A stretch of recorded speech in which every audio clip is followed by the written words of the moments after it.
Sekarang itu banyak sekali wanita independen, tapi pria mapan dikit. Laki-laki dan perempuan itu tidak untuk dipertentangkan Kak Rijal, tapi kemudian bagaimana saling melengkapi.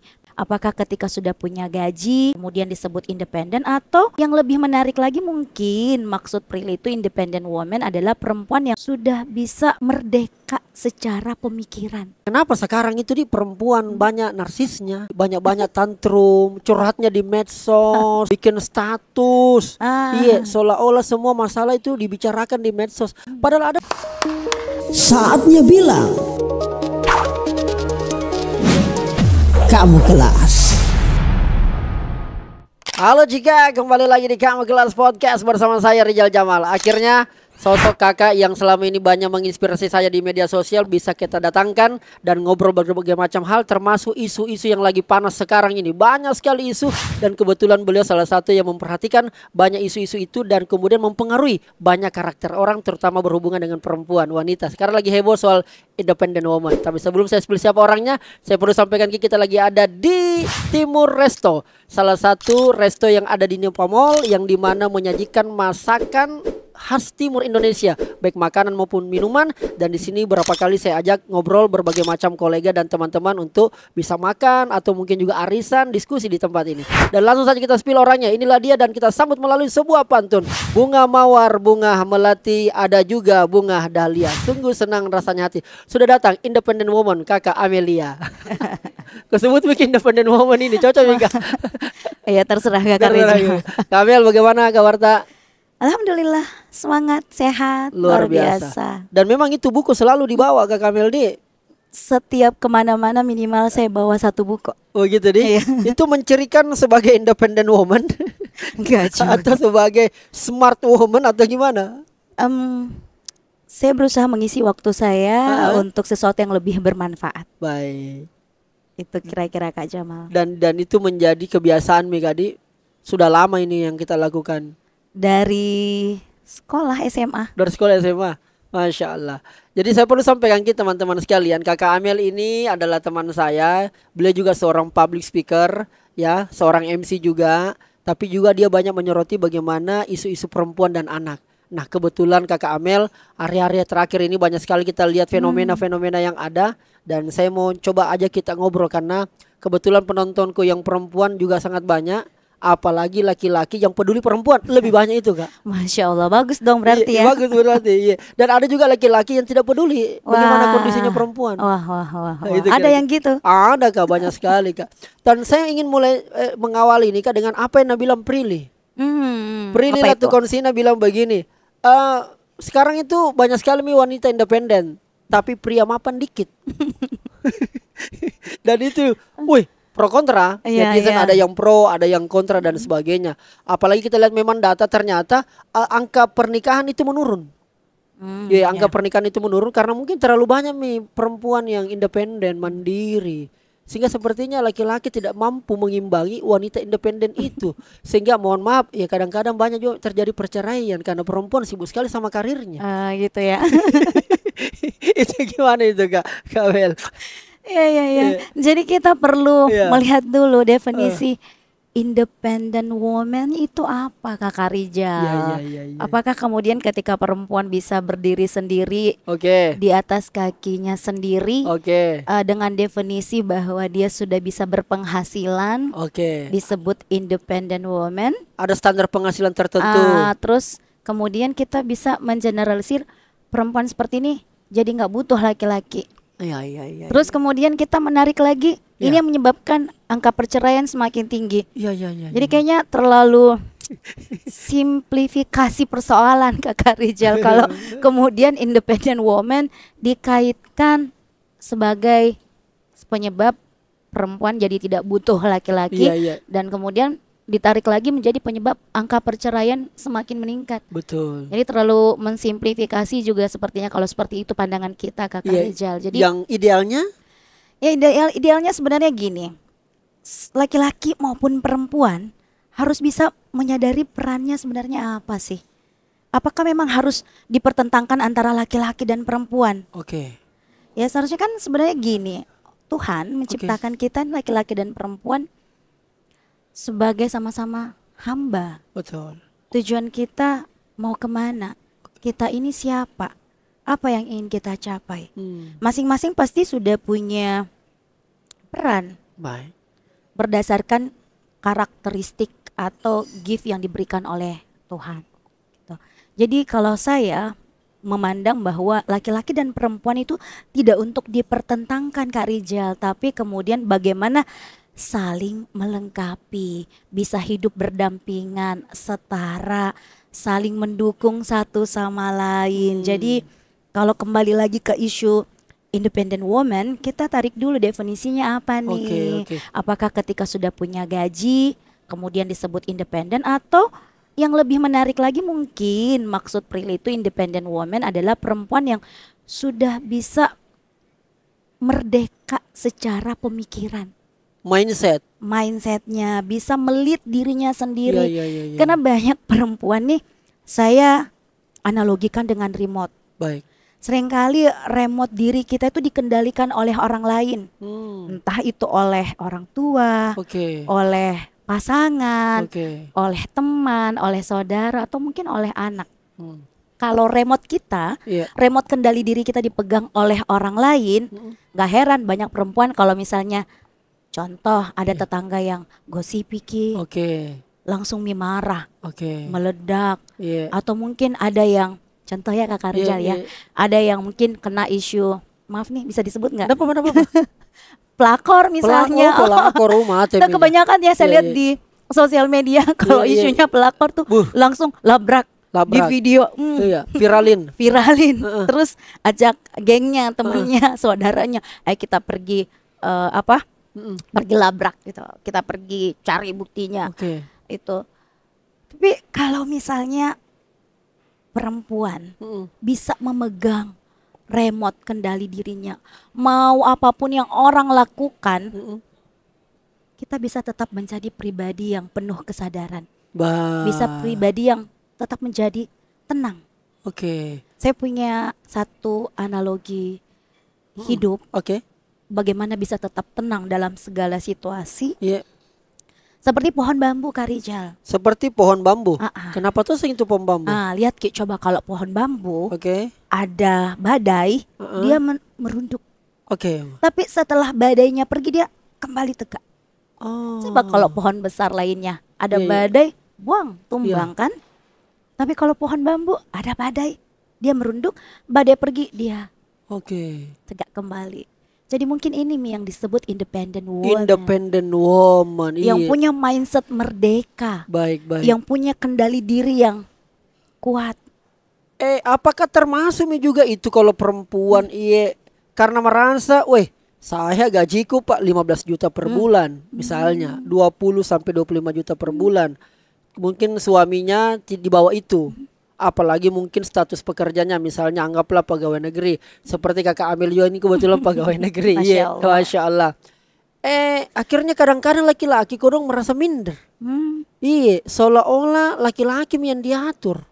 Karena ukuran siapa yang mengatur ini barang tidak lagi diukur soal jenis kelamin, tapi siapa yang punya pendapatan lebih. Ini fenomena ini kita lihat memang sudah banyak terjadi. Dan apa yang bisa menyebabkan, apa faktornya ini Kak? Kakak Rijal, pertanyaannya saya mau jawab dengan pertanyaan lagi. Bagaimana seandainya jika perempuannya bisa menghasilkan lebih banyak pendapatan dibandingkan pasangannya, tapi kemudian tidak menjadi satu kesyukuran bagi rumah tangga yang mereka jalani, taruhlah si laki-laki, justru membuat laki-laki merasa butuh validasi, sehingga akhirnya perlu membuktikan siapa saya kepada pasangannya dengan mencari pelampiasan yang justru nggak bagus, misalnya selingkuh misalnya, karena butuh validasi. Jadinya kan persoalannya ini bukan siapa yang bisa menghasilkan pendapatan lebih banyak. Tapi sejauh mana ini kemudian menyadari bahwa ini rezeki yang Tuhan beri ke kita, mungkin lewat istri atau lewat suaminya. Bagaimana ini menjadi rezeki keluarga. Jadi kemudian adalah tidak jadi juga membuat laki-laki ini apa ya? Bukannya karena gini Kakak Rizal, kalau Kakak Rizal tadi contohkan kan seringkali itu karena jadi seakan-akan nih perempuan kalau sudah bisa berpenghasilan tinggi jadi dominan, jadi superior. Betul. Laki-lakinya pasangannya menjadi inferior. Betul. Nah, nggak dibalik, justru harusnya laki-laki nih ketika terjadi demikian dalam rumah tangganya harusnya dia termotivasi dong. Untuk kemudian ya nggak harus menghasilkan lebih banyak, mungkin ini persoalan rezeki aja kan ya. Tapi mungkin punya effort yang lebih di sisi yang lain, mungkin lebih fokus atau lebih nurturing rumah tangga. Tapi kan masalahnya kadang-kadang saya lihat begini kayak kalau gini perspektif laki-laki kalau menghadapi kondisi begitu, kebetulan saya pernah punya teman mengalami kondisi demikian dan berbagai macam sumber yang saya dapat baca berita dan memang banyak terjadi demikian Kak. Dalam artian ketika kemudian pasangan dalam hal ini perempuan, istri misalnya yang lebih kelihatan superior, laki-laki betul kita bilang tadi akhirnya dia berpikiran untuk mencari validasi di luar. Taruhlah misalnya dia selingkuh atau jajan lah bahasa sederhananya dan sebagainya. Tidak salah dong Kak kalau itu terjadi. Iya toh, karena kan ceritanya apa gunanya kita dari harga diri kita ini di dalam rumah ini. Ya toh. Ataupun juga kalau selingkuh kan palingan perkara nafsu jika bukan dibawa perasaan. Ini bagaimana ini Kak? Kalau gitu berarti kan kalau laki-laki ini kan katanya makhluk ego ya Kakak. Iya. Kalau egonya tercederai karena penghasilan istri lebih di atas dia, harusnya jadi pemacu semangat dia untuk lebih lagi. Kalau ternyata sampai di situ jadi memang tahu Kak batasannya. Apakah kemudian idealnya sudahlah istri tidak usah bekerja, fokus melayani suami? Iya karena kan selama ini karena ada teman saya Kak curhat. Iya. Kak Rizal, saya menjadi entrepreneur, womanpreneur. Dan ini saya berjuang Kak dari lama sejak saya kecil. Kenapa Kakak? Ya karena bapakku sama mama aku sibuk sekali dengan pekerjaannya. Karena sibuk sekali dengan pekerjaannya, akhirnya saya sebagai anaknya lupa Mak. Iya, sampai momen wisuda aku saja mereka tidak datang karena pekerjaan. Ini loh Kak yang terjadi antara kalau kita kaitkan perempuan, anaknya, orang tua dan sebagainya. Apakah kemudian idealnya perlu salah satunya mengalami Ki? Dan yang harus mengalami ini perempuan dong. Tadi yang disalahkan ketika gajinya tinggi perempuan. Sekarang lagi yang disuruh mengalah perempuan. Ada apa Kakak Rizal dengan perempuan? Itu makanya saya undang gini sebagai sesuatu yang melihat perempuan dari perspektif berbagai macam Kak. Itu gimana Kak? Berarti Kakak Rizal mewakili mindset kelompok pria kebanyakan ya. Itu gimana Kak? Ya jadi Kakak Rizal, hidup ini sebenarnya harus selaras dan seimbang. Ternyata termasuk juga memposisikan diri dan peran kita. Kalau kita tahu siapa sih kita ini, perempuan maupun laki-laki, mau kemana sih kita ini? Pada akhirnya kan hal-hal yang seperti itu tidak perlu dipertentangkan Kakak Rizal. Tinggal dibahas, didiskusikan, dikomunikasikan Kakak Rizal. Itu pentingnya komunikasi. Cuma ini kan yang selama ini menjadi hambatannya. Ruang komunikasi itu tidak dibuka. Iya.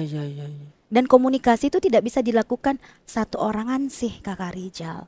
Harus dua orang atau pihak-pihak memang yang terkait dalam suatu persoalan atau kondisi tersebut. Jadi komunikasi Kakak Rizal. Dikomunikasikan. Pertanyaannya siapa yang harus memulai? Ya, kalau dalam konsep agama kan sebenarnya laki-laki itu qawwam ya, pemimpin, imam. Seharusnya kalau memang merasa tidak ada sesuatu yang tidak sesuai patron dalam rumah tangganya, si kaum imam inilah yang kemudian membuka pembicaraan harus kemana. Jadi jangan sampai yang dianggap bisa menguasai itu ketika yang berpenghasilan tinggi. Ini kan persoalan bagaimana leadership seorang pria itu tidak hanya ditentukan oleh kemampuan dia mencapai rupiah tertentu baru dianggap sebagai pemimpin. Tapi meskipun itu salah satu indikatornya tapi kemudian bagaimana dia bisa melit rumah tangga ini mencapai tujuan rumah tangga itu juga kan satu indikator untuk kepemimpinan bagi seorang suami Kakak Rizal. Kenapa ini nggak diperkuat? Jadi bukan hanya persoalan pendapatan, Baik. ekonomi rumah tangga. Tapi ada Kak satu keresahanku ini yang sangat mengganjal sekali di kepala aku ini Kak. Kenapa sekarang itu di perempuan banyak narsisnya? Iya, banyak-banyak tantrum, curhatnya di medsos, bikin status. Iya, seolah-olah semua masalah itu dibicarakan di medsos. Padahal ada suamimu kasihan nih. Kenapa ndak nu tanya Sehingga kadang-kadang juga inilah kemudian saya kurang tahu apa nama fenomena ini Kak, yang mungkin yang tadi saya sampaikan bahwa kenapa perempuan banyak ngomelnya, banyak ceritanya, banyak curhatnya di medsos, seolah-olah juga ingin mendapatkan validasi, pengakuan orang dan sebagainya. Kadang-kadang kalau suami tidak bisa, justru dia yang maju, kelihatan baik-baik Jiki, bagus di rumah mata dan sebagainya, aman-aman Jiki. Tuh ternyata ujung-ujungnya pernah saya baca penelitian ada tayang di media sosial Kak, bahwa justru yang selalu mengumbar keromantisan di media sosial justru itu sebenarnya rumah tangganya bermasalah. Pernah saya baca, tidak tahu dari mana sumbernya Kak. Coba. Ya tadi kembali ke Kak Rizal bahwa kita seharusnya bisa menjadi leader bagi diri kita. Oke. Tidak ditentukan oleh orang lain. Maka tadi saya dari awal sampaikan bahwa ambil key remote diri, kendali dirimu. Pegang remote diri, kendali dirimu. Karena kapan itu dipegang oleh orang lain, orang lain misalnya berbuat sesuatu yang kita kayak, saya enggak suka ini apa yang kau lakukan ke saya atau apa yang kau ucapkan ke saya. Baik. Maka kita akan gampang bereaksi. Bereaksi misalnya pasangan kita lagi bikin gitu kan terus enggak itu apa itu kalau udah enggak bisa diungkapkan. Terus karena kita kendali diri kita ditentukan oleh pasangan, kita nggak bisa memegang kendali diri kita, jadinya curhat sosial media. Suamiku tuh selingkuh kayak misalnya. Atau apa contoh-contoh lainnya. Akhirnya kan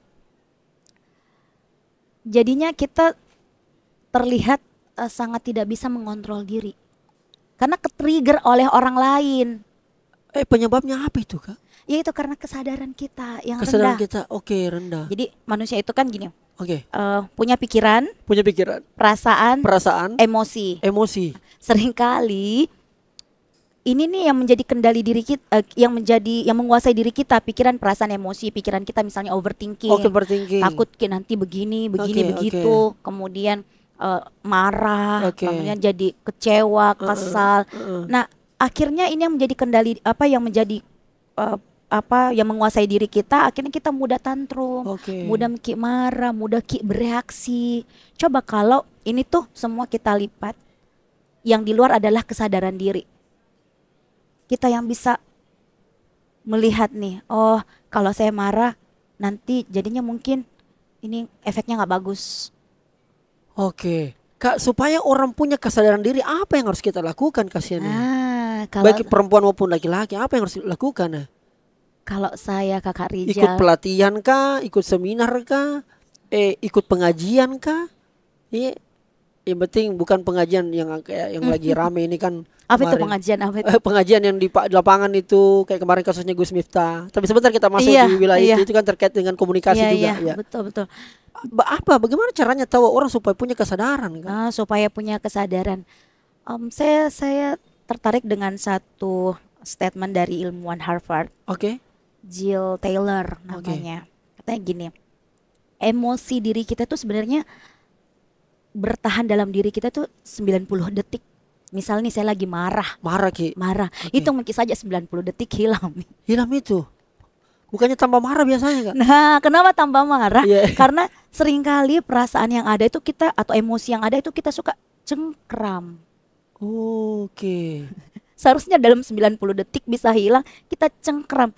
Kita berusaha skip, berusaha abaikan, atau kita ingat-ingat terus. Marah kah ini. Nah, gimana caranya supaya kita bisa melepaskan, nggak lagi mencengkram? Kita harus berlatih untuk hidup dengan penuh kesadaran diri. Kalau saya bilang dalam beberapa konten saya itu adalah living in the moment. To be present, Kakak Rizal. Baik. Apapun yang terjadi dalam diri kita, kehidupan kita, apa yang menimpa kita, emosi apa yang kita sedang rasakan itu kita terima dulu. Baik. Kita sadari, kita nikmati. Hmm. Contoh ya Kakak Rijal ya. Yeah. Ini depan saya ada minuman. Ada minuman dari timur, ya. Iya, Yeah. ini enak sekali nih. Betul. Mojito tea. Betul. Saya Kita apa? Signature Klepon Oh. andalan kutoseng ini ya.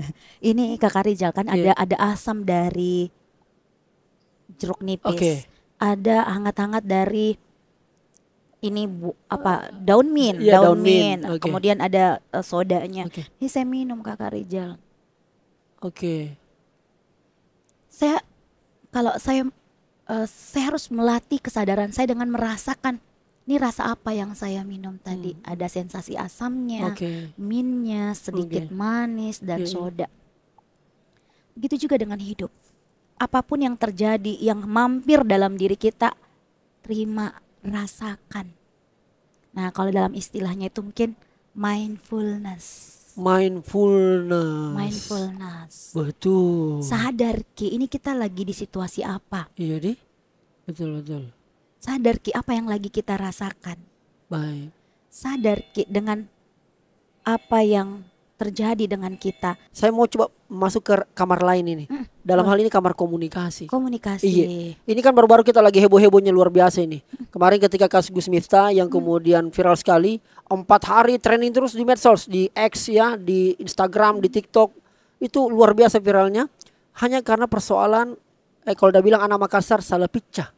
Iya, salah pitch. Iya. Mengatai orang dan sebagainya yang mungkin memang ya saya kan merasa lebih tinggi dibanding kau. Jadi wajar saya bilang nih kok goblok kira-kira begitu. Dari pelajaran itu Kak, kalau perspektif saya, inilah pentingnya kita memahami ilmu public speaking, communication skill. Bagaimana kemudian bagus mungkin yang kita bilang atau mungkin kan komunikasi kan intinya sampai pesannya Kak.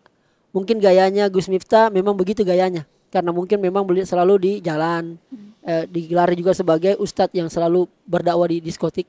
Jadi mungkin bahasa-bahasanya bahasa-bahasa sangat jalanan sekali. Itu sudah bahasa percakapan. Karena kan kota panggil teman tuh, "Woi, lama baru kuliah kurang ajar." Itu kayak akrab sekali sebenarnya itu Kak. Iya. Tapi mungkin ini momennya kurang pas sehingga kemudian saya mengambil kesimpulan, pentingnya etika public speaking di sini. Iya, tidak semua apa yang kita pikirkan sama yang dipikirkan orang. Kan menganggap Kak, kalau saya panggil kok begitu kayak akrab, ternyata tidak semua orang.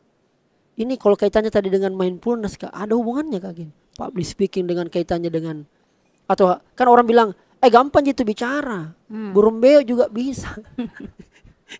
itu gimana Kak sebagai seorang juga praktisi komunikasi Kakak Amel? Ya, jadi Kakak Rijal, Iya. public speaking atau berbicara di depan orang lain ini kan sebenarnya bukan persoalan teknik saja. Teknik sepakat. semata. Sepakat ini. Kita tahu gimana gestur. Ya, ekspresi. Ekspresi. Vokal. Itu teknik itu Kak. Teknik only. Akhirnya kan kalau kita hanya berfokus pada teknik, kita hanya menjadi pembicara mekanik. Dikasih template, nih baca. Selesai. Yang penting ekspresi. Kemudian intonasi, selesai. Tapi kan sebenarnya jauh lebih penting dalam public speaking dari pengalaman saya adalah bagaimana menjadi pembicara organik. Iya. Baru saya tahu ilmunya ini. Iya. Saat kita berbicara, kita bisa mengartikulasikan pikiran, perasaan kita atau yang ingin kita sampaikan itu dengan tepat. Baik. Dan untuk bisa menjadi pembicara organik adalah pembicara yang melatih mindfulness-nya, kesadaran dirinya. Dari case yang tadi Kak Rijal contohkan. Ya bisa jadi seseorang yang salah picah tadi itu terakhir pada sadar, aduh kenapa tadi saya ngomong begitu, salah Kak tadi. Seharusnya saya tidak ngomong kayak gitu. Karena pada saat dia berbicara, dia tidak mindful, tidak menyadari apa yang dia ucapkan, tidak menghadirkan dirinya saat berbicara. Jadi tidak bisa memilah, ini kalau saya keluarkan ini dampaknya seperti ini. Ini efeknya gini. Kan dia nggak pernah sadar, hanya persoalan kata-kata soal ST itu ya. Iya ST. Goblok. Akhirnya kan efeknya sampai apa? Viral di mana-mana. Betul. Kemudian berujung pengunduran diri. Pengunduran diri. Yang tren itu Kak, adab dulu baru ilmu. Pentingnya adab dulu baru ilmu. Iya. Jadi kembali lagi bahwa kesadaran diri ini penting untuk segala aktivitas hidup kita, termasuk dalam public speaking tadi, dalam berkomunikasi. Karena seringkali kita tuh nggak punya kesadaran diri, remote diri kita tuh nggak ada sama diri kita dalam berbicara. Akhirnya jadinya semua yang ada di sini tuh dikeluarkan. Tapi kalau orang yang terbiasa melatih mindfulness ya, dia akan berusaha, oh ini dia menyadari dulu, oh ini kalau dikeluarkan nih efeknya nggak bagus nih, menyakiti hati orang lain. Gitu ya. Ini akan melukai orang lain atau ini akan mempengaruhi karir saya. Termasuk biasa juga Kak, ini pengalaman dan juga mungkin yang banyak terjadi, dikoreksi kalau saya salah Kak. Kenapa itu nih kalau laki-laki dan perempuan berkelahi, bertengkar, kenapa itu perempuan banyak sekali bicaranya Kak? Iya, banyak sekali bicaranya. Kita baru ngomong A, dia sudah sampai Z. Iya. Nanti di ujung-ujung ternyata dia menyesal. Baru minta maaf Ki. Apakah ini Kak? Memang karena tidak mindfulness Ki? Atau memang tahu memang otaknya perempuan diciptakan memang begitu, lebih banyak bicaranya. Yang dari referensi yang saya baca memang katanya kan seperti itu, perempuan bisa memproduksi kata lebih banyak. Tapi ini kemudian tidak mengexcuse bahwa kita bisa ngomong apapun, sebanyak apapun tanpa memikirkan dampaknya. Jadi kembali lagi dengan mindful tadi, melatih kesadaran diri kita, memegang kontrol diri kita, itu kan bisa dikendalikan Kak Karija. Jadi intinya mau kita secara fisik atau anatomi tubuh atau anatomi otak misalnya memang diciptakan seperti itu, tapi kalau kembali lagi, kalau kita bisa mengendalikan kesadaran kita, kesadaran menjadi kendali diri kita dengan mindful misalnya, melatih mindfulness kita, ini kan akhirnya kita bisa mengarahkan itu menjadi lebih baik. Misalnya kalau yang tadinya bisa memproduksi kata-kata lebih banyak, mungkin jadinya kan bisa jadi public speaker, jadi ustazah, disalurkan dalam hal yang lebih baik. Gitu Kak Karija. Baik Kak, ada satu saya penasaran sama kita ini. Apa itu? Kalau tadi kita berbicara tentang mindfulness, kesadaran diri, kan tentu Kakak Amel secara pribadi tidak langsung kayak begini awalnya. Tuh, pasti ada proses perjalanan kita lalui dan sebagainya. Tentu ada pengalaman hidup tak juga. Apa satu momen yang kemudian membuat Kakak Amel akhirnya bisa menjadi wanita yang menyadari, yang remote-nya kita pegang sendiri? Apa satu momen yang membuat mungkin terpukul, mungkin sakit, tapi gara-gara kejadian itu naik kelas seorang Amel, supaya kemudian ada contoh konkret Kak. Iya yang bisa teman-teman lihat. Hidup ini seperti rujak Kakak Rizal. Ada buah yang manis, ada buah yang asam, ada yang asin. Kemudian dicampur lagi dengan gula aren, tambah lagi kacang. Jadi hidup ini sangat dinamis, ya, banyak warna, dan kita tidak mungkin hanya bisa menerima satu warna dalam hidup kita. Terima yang manisnya saja, terima yang indah-indahnya saja, gitu. Seorang dengan pribadi yang menghadirkan dirinya pada segala situasi harus menerima apapun itu, rasa apapun itu. Coba kalau kita makan rujak cuma mau makan yang timunnya aja atau bengkoangnya aja, kan nanti mangganya siapa yang makan? Betul. Jeruk balinya siapa yang makan? Meskipun asam, asin, harus kita makan juga. Nah Kakak Rizal, momen apa? Tentu banyak sekali ya Kakak Rizal, tapi yang bisa kita bagi? Ini tidak yang bisa saya bagi mungkin bahwa gini, banyak hal dalam hidup saya yang akhirnya harus saya lepaskan. Nah ini juga pelajaran nih buat, terutama buat perempuan.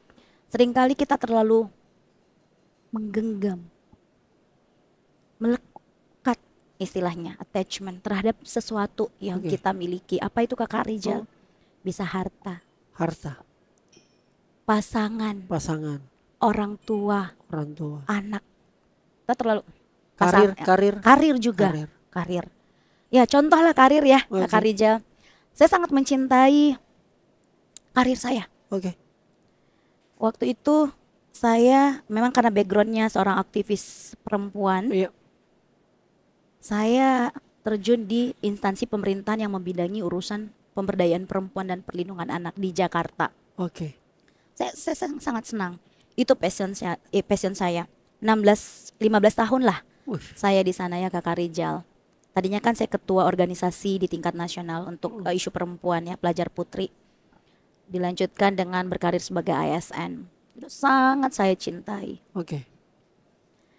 Tapi ada satu masa saya harus memilih bahwa saya harus menjalankan peran saya waktu itu masih sebagai istri.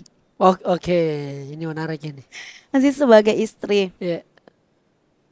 Ya saya cinta karir saya, tapi saya juga tidak bisa ego. Saya izin, saya boleh pindah, diizinkan oleh pasangan saya waktu itu. Ayo pindah. Bismillah saya pindah. Berusaha untuk pindah dan Allah mudahkan itu. Nah kan ini sempat sih di awal-awal itu masih nangis ya. Ini kan saya saya suka isu ini. Itu kalau kita terlalu menggenggam,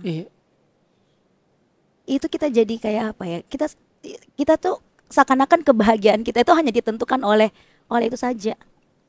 Coba kayak filosofi sedekah. Uang tuh kalau terlalu digenggam, itu kan nggak bisa narik uang yang lain. Tapi kalau kita lepaskan, kita sedekahkan, kan akan masuk lagi, akan bertambah. Katanya kan makanya kalau sedekah itu akan terganti 10 kali lipat. Nah kalau misalnya kita terlalu suka sama pekerjaan kita misalnya, ya kita belajar melepaskan. Ternyata saya ketika saya lepaskan, saya belajar mengikhlaskan. Ternyata saya juga ada di tempat yang baik kok. Di tempat yang dimana saya punya teman-teman kantor yang menyenangkan, yang saling mendukung satu sama lain. Jadi ya sebenarnya ada kebaikan juga kan di sana. Cuman karena selama ini kita terlalu melekat terhadap sesuatu. Jadi seakan-akan yang kita lepaskan, yang kita genggam tadinya itu yang lebih baik. Nah, nggak hanya berhenti di situ, ini kayak private juga ya. Nggak apa-apa ya Kak Rijal ya. Nah, ternyata ketika saya berusaha melepaskan itu belum cukup di situ Kak Rijal. Allah nih kasih satu pelajaran hidup lagi. Ternyata ketika tujuan saya pindah untuk mengabdi sebagai seorang istri, takdirnya malah berpisah. Lepas.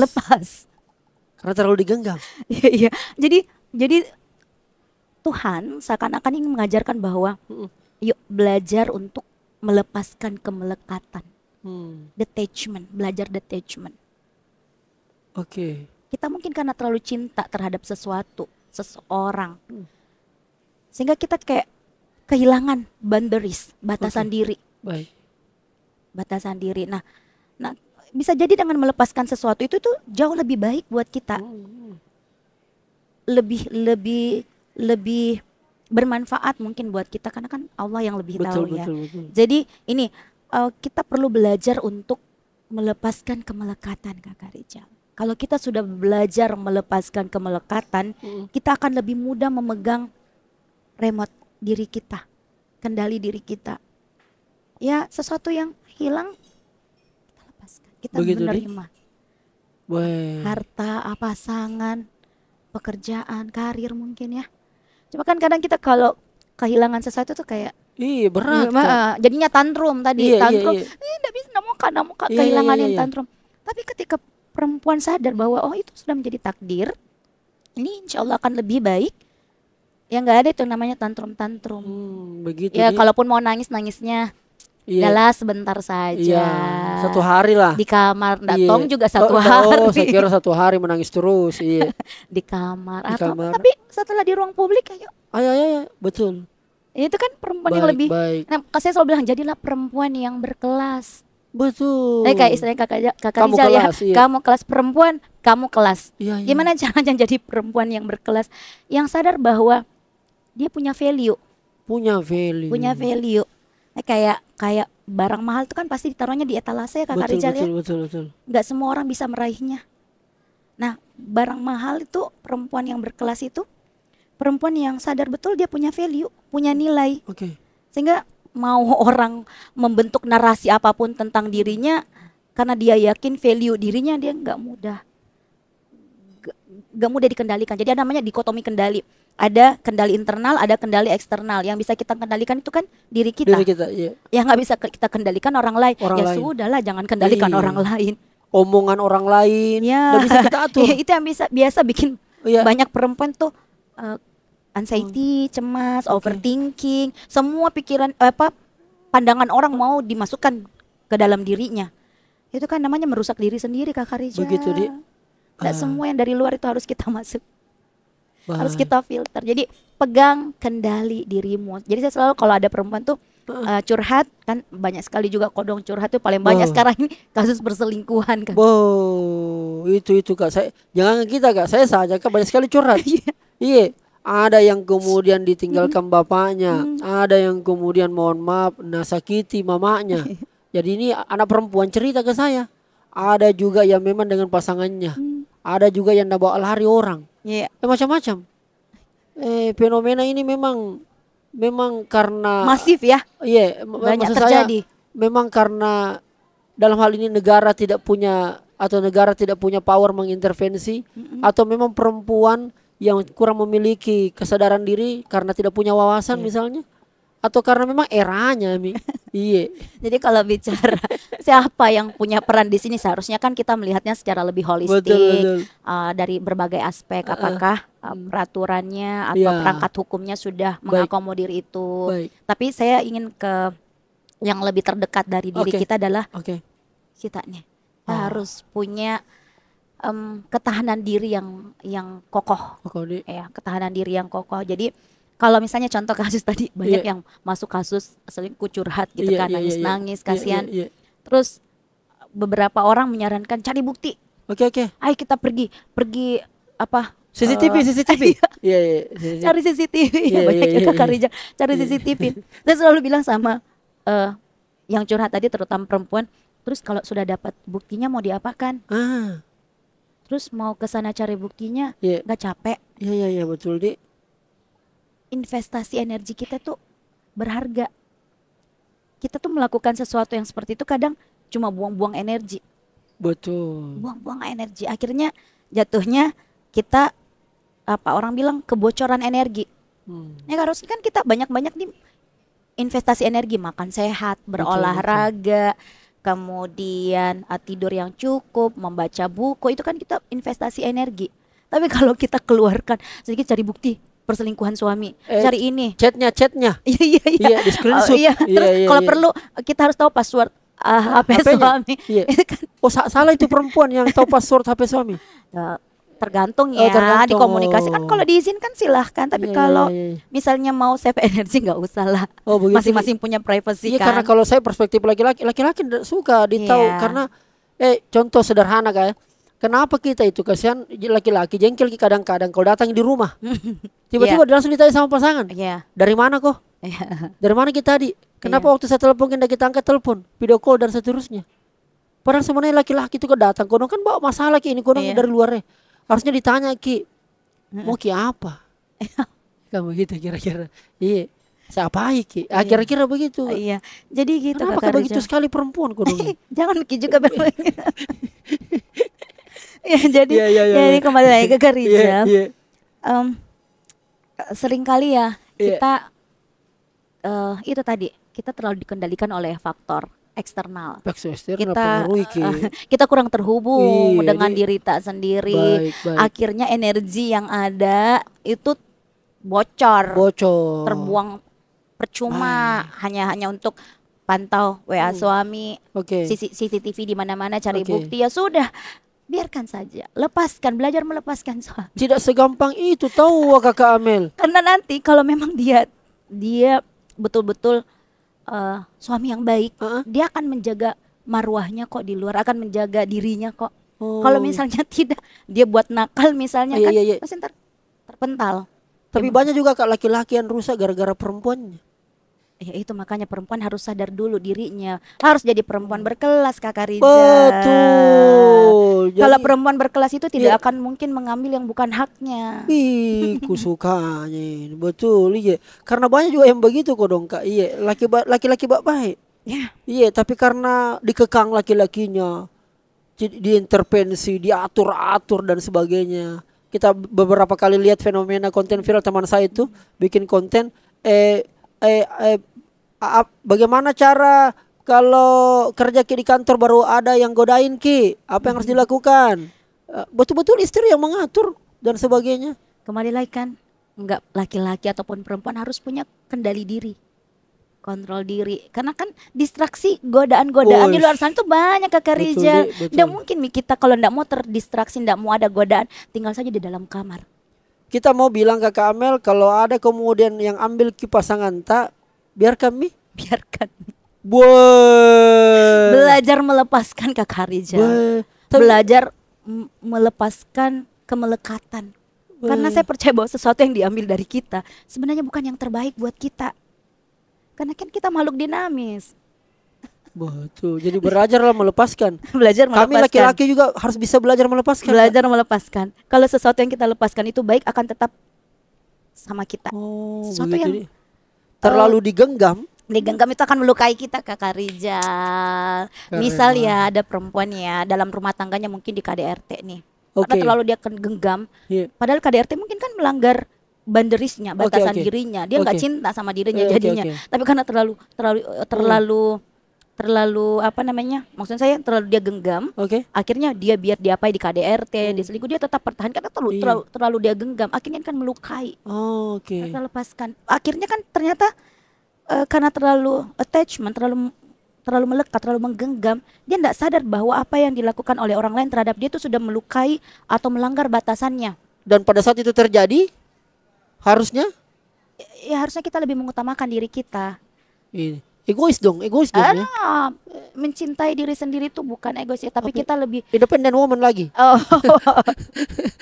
Bukan cuma untuk perempuan, laki-laki juga. Harusnya kita, kalau kita sudah selesai dengan diri kita, baik, kita memenuhi tangki cinta diri kita dengan kita sudah bisa melakukan itu, kita nggak akan melekat lagi dengan orang lain. Jadi kebahagiaan kita itu tidak ditentukan oleh orang lain karena kita sudah self love, sudah menyayangi diri kita Kakak Rizal. Luar biasa. Kak Amel, obrolan saya kira ini sangat penting. Ini akan banyak dipotong-potong lalu kemudian di-share di TikTok. Di bagian akhir ini Kakak, karena kita sangat terbatas, apa yang kita mau sampaikan kepada teman-teman di luar sana?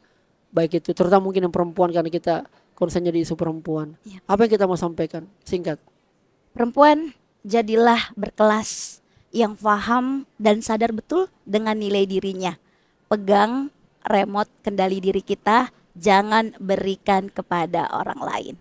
Nilai dirimu ditentukan oleh dirimu sendiri. Luar biasa Kakak Amelia, keren banget. Kakak tentu akan banyak nanti pasti pro kontra ini statement. Tentu. Ada yang tidak setuju. Itu sudah sunatullah. Sunatullahnya akan komentar dan nanti bisa kita respon lagi. Boleh. Dalam berbagai macam kesempatan. Boleh. Kak jangan bosan untuk terus kemudian berbagi, mengedukasi supaya kemudian karena kekuatan negara kita ini ada pada sumber daya manusia. Betul sekali. Karena itu penentunya majunya sebuah daerah. Betul. Insyaallah. Dan terima kasih banyak buat Bapak Ibu yang sudah menonton. Dan saya tutup melalui sebuah pantun. Sungguh indah sebuah pantai, pantai yang indah pantai Losari. Kalau perempuan mau dihargai, jangan lupa kendalikan diri. Saya Rizal dan saatnya bilang kamu kelas. Kamu kelas juga Kakak Rizal. Terima kasih banyak Kakak Amel. Oke deh.